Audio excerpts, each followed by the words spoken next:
Friends, welcome back to Mansi study channel. दोस्तों, आज है 24 दिसंबर 2024 और 24 दिसंबर 2024 से रिलेटेड करंट अफेयर से जितने भी क्वेश्चन बन सकती हैं आज की क्लास में सारे क्वेश्चन को कवर करेंगे और हर क्वेश्चन से रिलेटेड इंपॉर्टेंट पॉइंट भी मैं आपको बताऊंगी। तो आज का पूरा क्लास आप लोग बहुत ध्यान से देखिएगा। और दोस्तों, ये क्लास आपकी मॉर्निंग सुबह 7 AM पे डेली लाइव आती है। आप सभी लोग सुबह 7 बजे इस क्लास के लिए तैयार रहा करिए। इससे आपकी तैयारी करंट अफेयर्स में बेहतर होने वाली है और आगे आने वाले एग्जाम में आप लोग करंट अफेयर से रिलेटेड जितने भी टाइप के क्वेश्चन एग्जाम हॉल में पूछे जाते हैं, आप उन सभी टाइप के क्वेश्चन का आंसर बहुत इजीली दे पाएंगे। तो चलिए देरी न करते हुए आज के पहले क्वेश्चन पर आते हैं। आज का पहला क्वेश्चन लिखा है फ्रेंड्स, यात्रा और पर्यटन विकास सूचकांक TDDI 2024 में भारत का रैंक क्या है? What is the rank of India in the travel and tourism development index TTDI 2024? First option है 37th, सेकेंड ऑप्शन है 38th, थर्ड ऑप्शन है 39th, फोर्थ ऑप्शन है 42nd।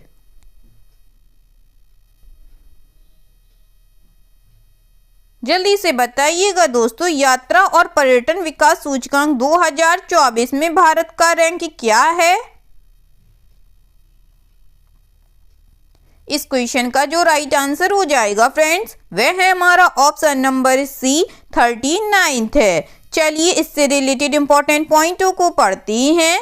विश्व आर्थिक मंच द्वारा 2024 के यात्रा और पर्यटन विकास सूचकांक में भारत 39वें स्थान पर है, जो 2021 में 54वें स्थान से बेहतर है, जिसे बाद में कार्य प्रणाली में बदलाव के कारण 38वें स्थान पर संशोधित किया गया। पर्यटन मंत्रालय स्वदेश दर्शन प्रसाद जैसी योजनाओं के तहत वित्तीय सहायता प्रदान करता है और पर्यटन के बुनियादी ढांचे के विकास के लिए केंद्रीय एजेंसियों को सहायता प्रदान करता है। स्वास्थ्य और परिवार कल्याण मंत्रालय ने भारत में चिकित्सा उपचार चाहने वाले अंतर्राष्ट्रीय रोगियों की सहायता के लिए advantage health care India portal www.healinindia.government.in launch किया है।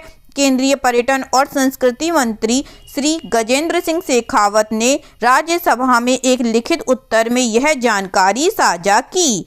ठीक है दोस्तों, चलिए आगे बढ़ती हूँ, नेक्स्ट क्वेश्चन देखते हैं।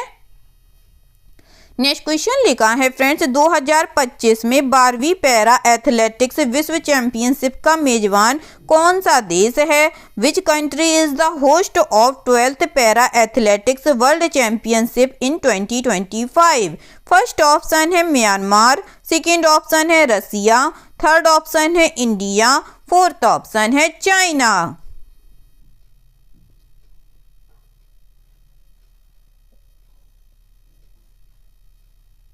जल्दी से बताइएगा दोस्तों, 2025 में 12वीं पैरा एथलेटिक्स विश्व चैंपियनशिप का मेजबान कौन सा देश है?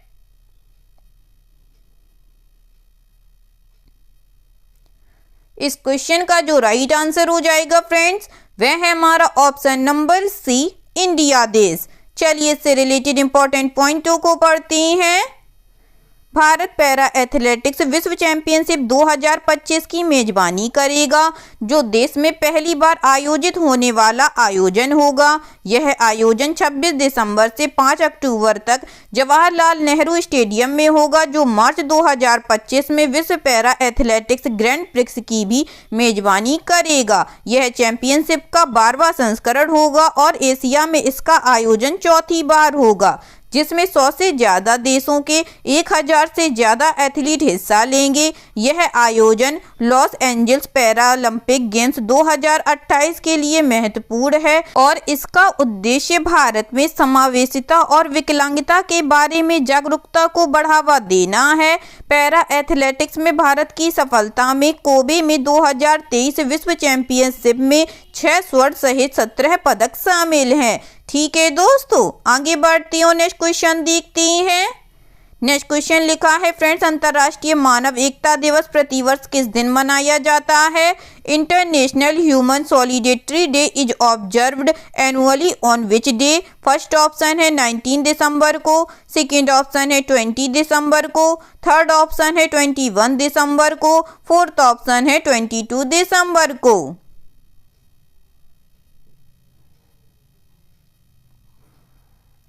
जल्दी से बताइएगा दोस्तों, अंतर्राष्ट्रीय मानव एकता दिवस प्रतिवर्ष किस दिन मनाया जाता है? इस क्वेश्चन का जो राइट आंसर हो जाएगा फ्रेंड्स, वह है हमारा ऑप्शन नंबर बी 20 दिसंबर को। चलिए इससे रिलेटेड इंपॉर्टेंट पॉइंटों को पढ़ते हैं। अंतर्राष्ट्रीय मानव एकजुटता दिवस प्रतिवर्ष 20 दिसंबर को गरीबी और असमानता जैसे वैश्विक मुद्दों को संबोधित करने में एकता, सहयोग और जवाबदेही को बढ़ावा देने के लिए मनाया जाता है। संयुक्त राष्ट्र ने 2005 के विश्व शिखर सम्मेलन में चर्चा के बाद 22 दिसंबर 2005 को इस दिन की स्थापना की, जिसमें सतत विकास लक्ष्यों को प्राप्त करने में एकजुटता की भूमिका पर जोर दिया गया। गरीबी से लड़ने और मानव विकास को आगे बढ़ाने के लिए विश्व एकजुटता कोष बनाया गया था। यह दिन साझा मानवता, विविधता में एकता और वैश्विक चुनौतियों से निपटने में सहयोग के महत्व पर प्रकाश डालता है। यह सरकारों को अंतर्राष्ट्रीय प्रतिबद्धताओं को पूरा करने के लिए प्रेरित करता है और लोगों को सामुदायिक सेवा, सामाजिक न्याय और धर्मार्थ कार्यों का समर्थन करने के लिए प्रोत्साहित करता है। ठीक है दोस्तों, चलिए आगे बढ़ती हूँ, नेक्स्ट क्वेश्चन देखते हैं। नेक्स्ट क्वेश्चन लिखा है फ्रेंड्स, ओरड पारंपरिक पवित्र उपवन है जो किस राज्य में पाए जाते हैं? Orans are traditional sacred groves found in which state? First option है राजस्थान, सेकेंड ऑप्शन है गुजरात, थर्ड ऑप्शन है बिहार, फोर्थ ऑप्शन है उड़ीसा।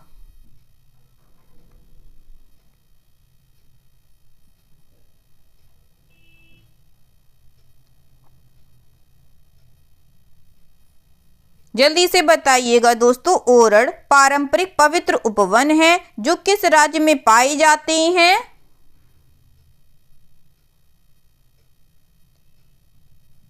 इस क्वेश्चन का जो राइट आंसर हो जाएगा फ्रेंड्स, वह है हमारा ऑप्शन नंबर ए राजस्थान में। ठीक है दोस्तों, चलिए इससे रिलेटेड इंपॉर्टेंट पॉइंटों को पढ़ते हैं।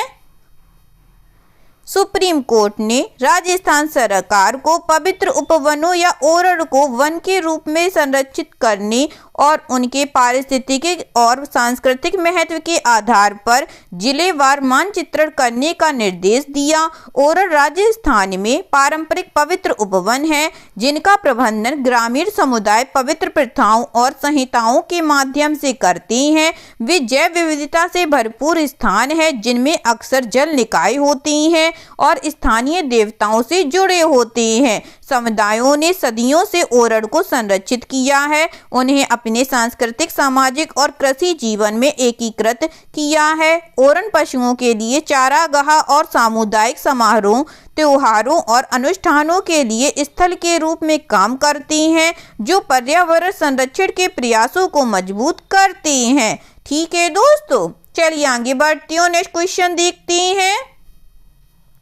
नेक्स्ट क्वेश्चन लिखा है फ्रेंड्स, पूर्वी समुद्री गलियारा भारत और रूस के किन दो शहरों को जोड़ता है?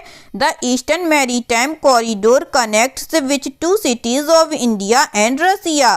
फर्स्ट ऑप्शन है Mumbai and Moscow, second option है Chennai and Vladivostok, third option है Cuttack and Saint Petersburg, fourth option है Bhubaneswar and Moscow.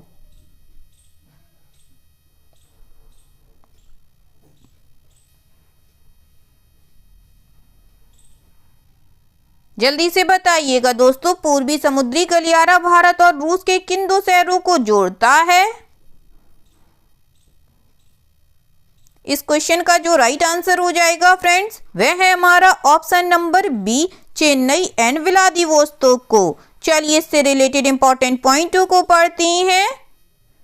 Chennai Vladivostok पूर्वी समुद्री गलियारा शिपिंग समय और लागत को कम करता है, जिससे तेल, खाद्य और मशीनरी में भारत रूस व्यापार को बढ़ावा मिलता है।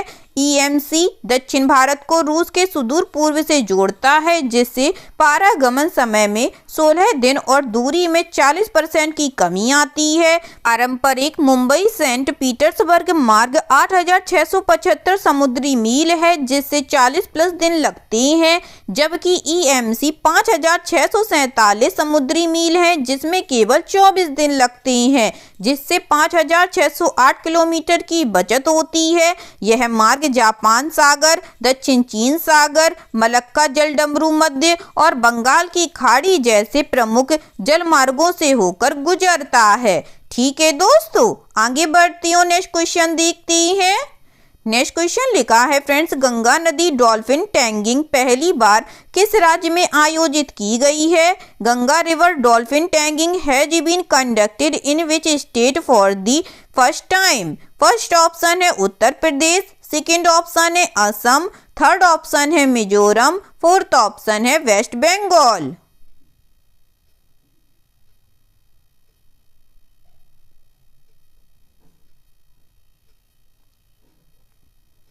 बताइएगा दोस्तों, गंगा नदी डॉल्फिन टैगिंग पहली बार किस राज्य में आयोजित की गई है? इस क्वेश्चन का जो राइट आंसर हो जाएगा फ्रेंड्स, वह है हमारा ऑप्शन नंबर बी, असम राज्य में। ठीक है दोस्तों, चलिए इससे रिलेटेड इंपॉर्टेंट पॉइंटों को पढ़ते हैं। असम में आज पहली गंगा नदी डॉल्फिन को टैग किया गया, जो वन्यजीव संरक्षण में एक ऐतिहासिक कदम है। इस पहल का नेतृत्व पर्यावरण, वन और जलवायु परिवर्तन मंत्रालय द्वारा किया जा रहा है, जिसका क्रियान्वयन भारतीय वन्यजीव संस्थान, असम वन विभाग और अरण्यक द्वारा किया जा रहा है। आंगोर्स सैटेलाइट सिस्टम के साथ संगत हल्के टैग डॉल्फिन की गतिविधि में हस्तक्षेप को कम करती हैं। इस परियोजना को प्रोजेक्ट डॉल्फिन के तहत राष्ट्रीय CAMPA प्राधिकरण द्वारा वित्त पोषित किया गया है। गंगा नदी डॉल्फिन नेपाल, भारत और बांग्लादेश में गंगा, ब्रह्मपुत्र, मेघना और कर्णफुली सांगू नदी प्रणालियों में पाई जाती है। इसे IUCN CITES के तहत परिशिष्ट फर्स्ट और वन्यजीव संरक्षण अधिनियम 1972 की अनुसूची द्वारा लुप्तप्राय के रूप में सूचीबद्ध किया गया है। ठीक है दोस्तों, चलिए आगे बढ़ते हैं, नेक्स्ट क्वेश्चन देखते हैं। नेक्स्ट क्वेश्चन लिखा है फ्रेंड्स, किस देश ने कैंसर रोगियों के लिए mRNA वैक्सीन विकसित की है? Which country has developed N mRNA vaccine for cancer patients? First option है ऑस्ट्रेलिया, सेकेंड ऑप्शन है फ्रांस, थर्ड ऑप्शन है रूस, फोर्थ ऑप्शन है इंडिया।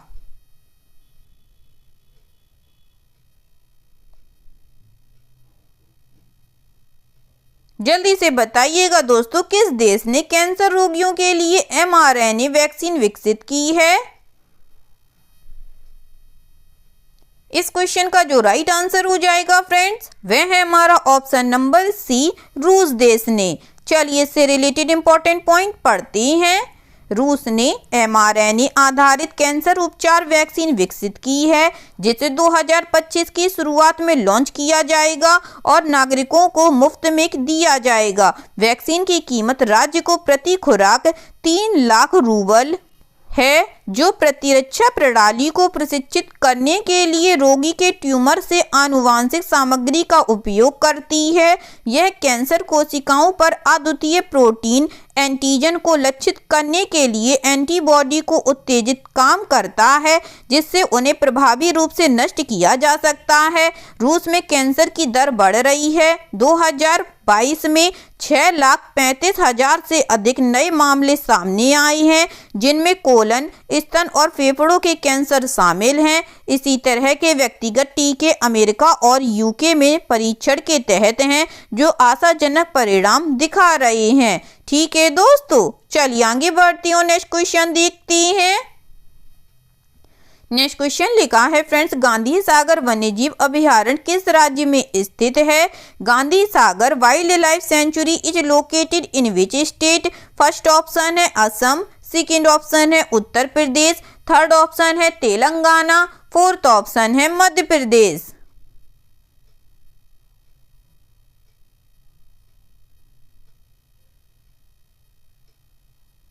जल्दी से बताइएगा दोस्तों, गांधी सागर वन्यजीव अभयारण्य किस राज्य में स्थित है? इस क्वेश्चन का जो राइट आंसर हो जाएगा फ्रेंड्स, वह है हमारा option number D, Madhya Pradesh में। चलिए इससे रिलेटेड इंपॉर्टेंट पॉइंटों को पढ़ते हैं। मध्य प्रदेश की योजना गांधी सागर वन्यजीव अभयारण्य में चीता आवास बनाने की है, जो मध्य प्रदेश और राजस्थान में 2500 वर्ग किलोमीटर में फैला हुआ है। यह उत्तर पश्चिमी मध्य प्रदेश में स्थित है। यह चंबल नदी के किनारे खटियार गिर शुष्क पर्णपाती वन पारिस्थितिकी क्षेत्र में स्थित है। 1974 में यह अभयारण्य घोषित। यह 368 वर्ग किलोमीटर में फैला हुआ है और इसे एक महत्वपूर्ण पक्षी और जैव विविधता क्षेत्र के रूप में मान्यता प्राप्त है। अभयारण्य में पहाड़ियों, पठारों और गांधी सागर बांध के जलग्रहण क्षेत्र सहित विविध स्थलाकृति हैं, जो इसकी पारिस्थितिकी समृद्धि को बढ़ाती हैं। ठीक है दोस्तों, चलिए आगे बढ़ते हैं और नेक्स्ट क्वेश्चन देखते हैं। नेक्स्ट क्वेश्चन लिखा है फ्रेंड्स, वाणिज्यिक खुफिया और सांख्यिकी महानिदेशालय के लिए नोडल मंत्रालय कौन सा है? Which is the nodal ministry for the directorate general of commercial intelligence and statistics? First option है वाणिज्य और उद्योग मंत्रालय, सेकेंड ऑप्शन है वित्त मंत्रालय, थर्ड ऑप्शन है सांख्यिकी और कार्यक्रम कार्यान्वयन मंत्रालय, फोर्थ ऑप्शन है गृह मंत्रालय।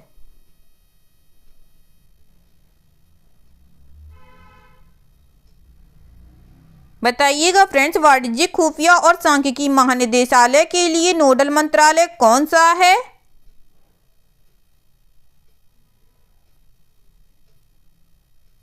इस क्वेश्चन का जो राइट आंसर हो जाएगा फ्रेंड्स, वह है हमारा ऑप्शन नंबर ए, वाणिज्यिक और उद्योग मंत्रालय। चलिए इससे रिलेटेड इंपॉर्टेंट पॉइंट पढ़ते हैं।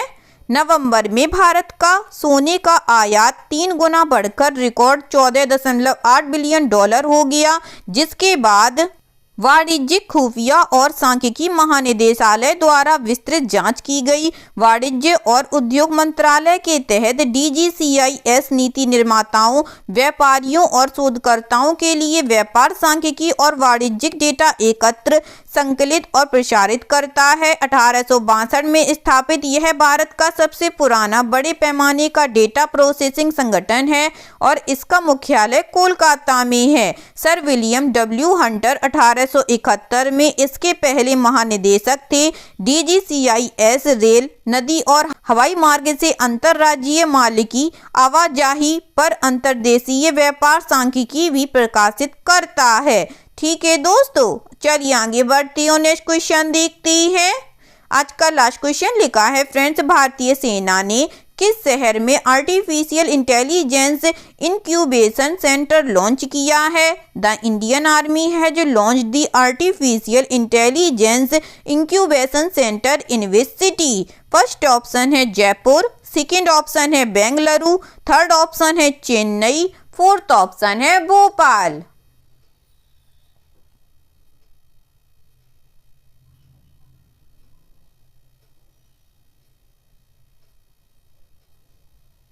जल्दी से बताइएगा दोस्तों, भारतीय सेना ने किस शहर में artificial intelligence incubation centre launch किया है? इस क्वेश्चन का जो राइट आंसर हो जाएगा फ्रेंड्स, वह है हमारा ऑप्शन नंबर बी, बेंगलुरु में। चलिए इससे रिलेटेड इंपॉर्टेंट पॉइंट पढ़ते हैं। भारतीय सेना ने जनरल उपेंद्र द्विवेदी की अध्यक्षता में बेंगलुरु में AI इंक्यूबेशन सेंटर का उद्घाटन किया। यह केंद्र सेना के ऑपरेशनल उत्कृष्टता के लिए आर्टिफिशियल इंटेलिजेंस के उपयोग पर ध्यान केंद्रित करने को दर्शाता है। इसका उद्देश्य AI संचालित समाधानों के साथ सैन्य प्रौद्योगिकी में नवाचार को बढ़ावा देना है। इस पहल का उद्देश्य निर्णय लेने, परिचालन दक्षता और भविष्य के संघर्षों के लिए तैयारियों को बढ़ाना है। ठीक है दोस्तों, आई होप आज के सभी क्वेश्चन आप लोगों को बहुत अच्छे लगे होंगे फ्रेंड्स। सभी क्वेश्चन से रिलेटेड इंपॉर्टेंट पॉइंट के नोट्स भी आप लोगों को बहुत अच्छे से समझ में आए होंगे। एग्जाम के नज़रिए से दोस्तों क्लास बहुत हेल्पफुल रही होगी आप लोगों के लिए। अगर आपको क्लास अच्छी लगी हो और सारे फैक्टों को आप लोगों ने अच्छे से समझा हो तो प्लीज़ इस क्लास को लाइक कीजिएगा, शेयर कीजिएगा और आपके अपने चैनल मानसी स्टडी चैनल को सब्सक्राइब कीजिएगा और अपना कमेंट बॉक्स में करना मत भूलिएगा। ठीक है दोस्तों, थैंक यू सो मच दोस्तों।